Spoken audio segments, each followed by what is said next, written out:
Want to have your SEO questions answered live? At SEOtraining.com, we offer our members monthly Q&A calls with the father of SEO himself, Bruce Clay. In this series, we are going to share some of the SEO questions that have come in from our members during our live recordings. So if you want to participate and ask your questions to Bruce in our next call, sign up to become a member today at SEOtraining.com. Enjoy.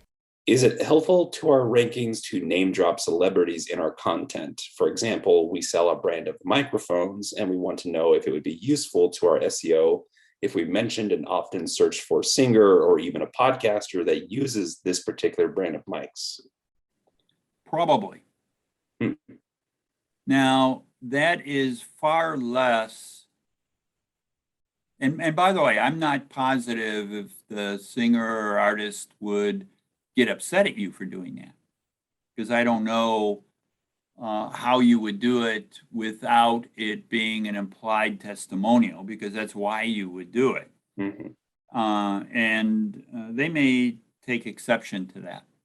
However, you may choose to be doing that because you consider that artist to be an influencer. And mentioning that artist, especially if you can do it in social media, might get you a lot more attention. I got it. So if you can do it without it being a testimonial or causing somebody to sue you because you're using their name without permission, they may even have a copyright on their name and they may, get quite upset at you. If you can do it reasonably and not in violation of their rights, I don't see any reason why you wouldn't do that. I mean, logically, influencers make money.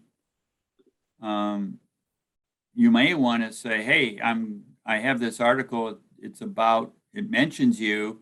If you would, mention us back, I'll give you $1,000, right? Now you've got an implied permission to use their name. And they're going to put it up under 1 million or so followers. So maybe if you're going to do that, it makes sense to do it to the extreme and use them as an influencer. But if they're not willing to be an influencer, you may not want to, you got to be careful.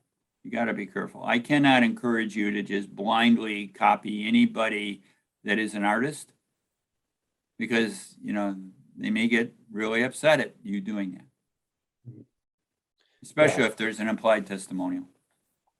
Yeah, I think that's absolutely correct. We want to be sure we're being very careful about using anybody's face or likeness or name without their permission. You run into a lot of really big gray area there. I mean, chances are they probably wouldn't care, but that being said, we cannot advise that you should do that without their permission. But I think, like what you said, it would probably help though, because they're influencers and they have a wide reach. So I imagine that would be helpful. Yes, I would think. If you want to join our next Q&A call, be sure to sign up to become a member at SEOtraining.com so you can ask your questions live. As a member, you'll also have access to dozens of hours of training videos as well as our SEO tools and ebooks. SEO is always evolving and you need a way to stay up to date. So if you want to raise your SEO to the next level, be sure to sign up today at SEOtraining.com. Thanks for watching.